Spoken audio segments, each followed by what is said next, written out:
Patanjali Yoga Sutra number 1 explains everything. Ath Yoga Anushasana. We understand the essence of this sutra from the commentator Vyasa. Vyasa, the great master who has revealed majority of the principles of Eastern wisdom. So the word Ath in the Ath Yoga Anushasana may mean many things. Now, it also represents, am I qualified? So when it says, am I qualified seeker to treat the path of yoga? So what is this qualification? Simple way to understand it. When I am qualified to drive a car, I know the rules of the road. I need not to practice the rules of the road, but it has to come after I have a skill of driving. So our mind has two movements, the right knowledge and the right skills. But driving pertains to the objective material world. Samadhi or yoga is an inner journey to my life. So what are those inner so-called skill sets? That right knowledge is required. If we have wrong knowledge, it will lead to wrong desire. Wrong desire will lead to wrong action, and that will destroy the entire purpose of practicing yoga. Popular notion of yoga. Let me close my eyes and focus on the breath, and I'm trying very hard to focus on the breath. Why you focus on the breath? Breath is already continuing. It is so normal. It goes unnoticed. Popular notion. What is the real notion? By becoming aware of the breath, my mind is moving to the real self. My mind is moving with the right knowledge. But if I don't know what is right knowledge, then I live in wrong notion.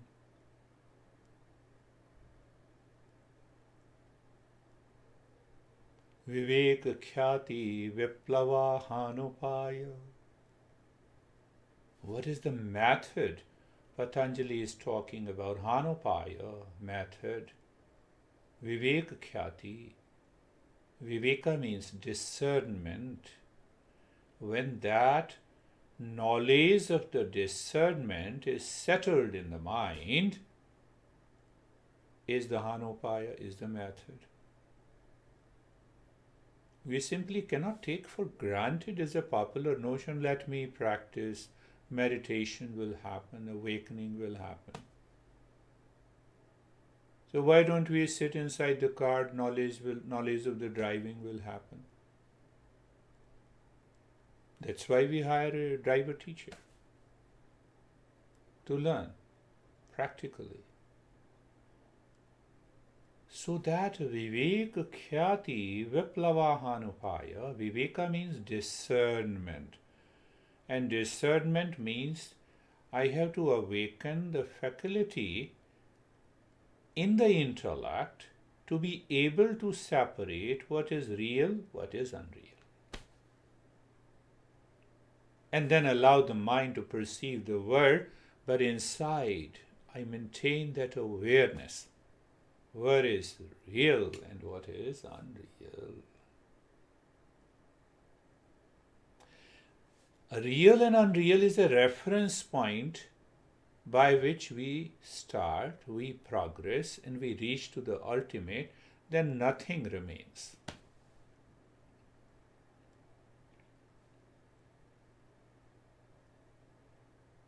Ath.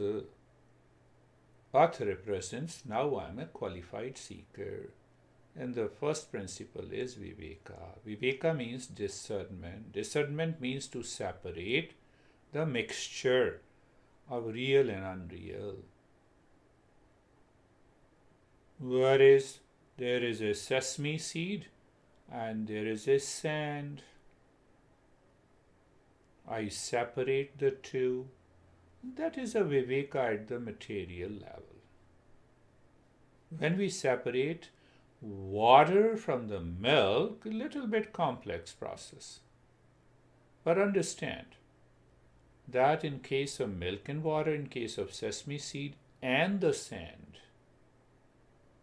we have two things. They got mixed up and we separate based on their properties.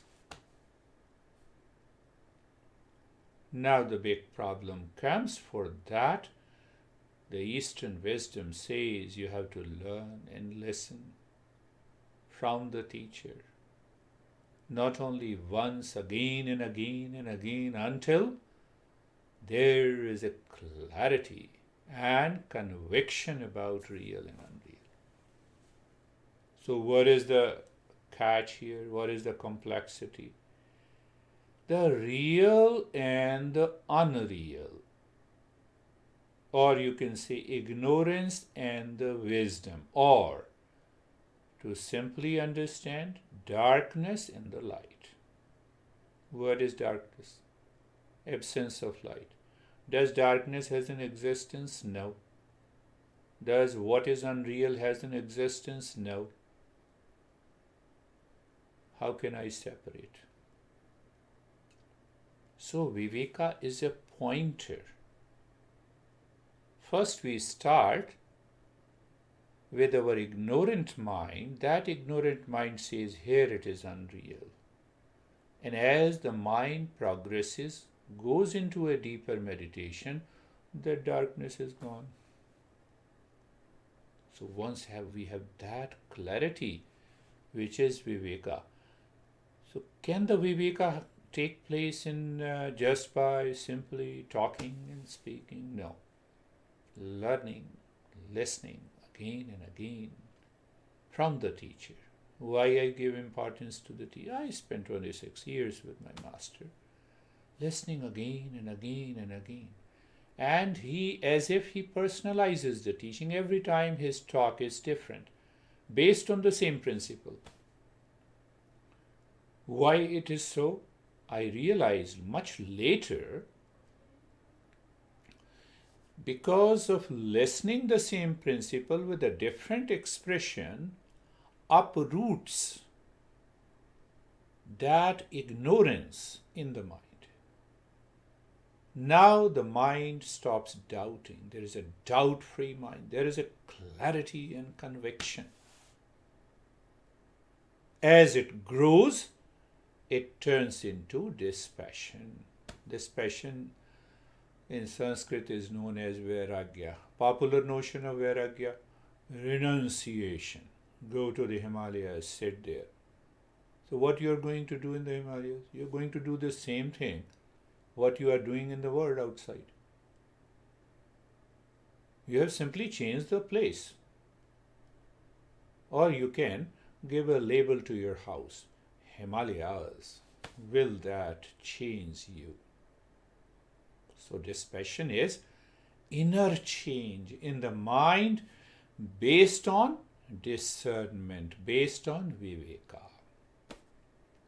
If any renunciation that does not depend or based on viveka, it is not a renunciation. Why? When that viveka is applied in daily life, it becomes dispassion.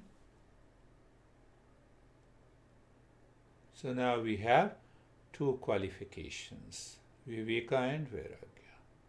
Third, shataka sampatti, the sixfold inner treasures. We are aware of only the outer treasures of life. Wealth and the diamond ring and the immobile assets and the mobile assets, etc., etc. I have a yacht. inner treasures once you are awakened to it, the more you apply, it increases in quality and quantity. Calmness and peace. Mind is 100% available to you all the time. Think of that. What will happen to your life? You maintain that calm and the poise all the time. Second treasure, it is a state of mind that drops the idea of getting obsessed, attached, running after the objects of the senses. So what is going to happen? You are in a room, you are aware of the wall, but the sense organ is not attracted. Aware of the computer, aware of the lot of objects. Because there are those sense organs, because of the mental calm and the peace inside, is just living as it is. I can tell you, it gives you more joy in life. Why? Your energy is not scattered, your mind is not scattered. Now those sense organs can perceive the beauty of this existence at every moment in life, without a sense of liking or disliking or reaction. Third is uparati. Now you are living in the world and still the world is not living in you at any given moment. So what is going to happen? Will your mind wander and distract? No. That mind is ready for meditation. You sit in meditation, the moment you close your eyes, you already enter into the state. Yes, still the past impression remains, they trigger the mind, and you have thoughts which you have never thought of. You don't want to it. For that we have titiksha, the fourth inner treasure. We will check you, my mind, and the vasanas and the past impression. Come on, I will take care of you. Why? Because I see you, I know the origin, and I can get rid of you. Because when you practice these four inner treasures, when we awaken to those inner treasures, the fifth is the faith naturally enters into your life. You need not to think of blind faith. No, there is a blind faith. You have to have a blind faith on the Guru. And the Guru exploits you. You continue with the blind faith. We don't talk of the blind faith. So that belief or the faith is nothing but pending inquiry. You have already followed those four treasures. Now you still inquire. You're always ready to ask big questions to your teacher. How this is. And if the teacher says, stop it, don't ask me, I'm blessing you. No, that never happened in our tradition. If you are a seeker and you meet the teacher has to answer.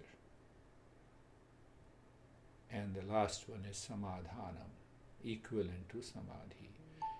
Once we follow these six treasures, viveka, in the vairagya, and the six treasures, it keeps your mind fired with the intense aspiration to succeed in mindfulness. It has an intense desire for freedom.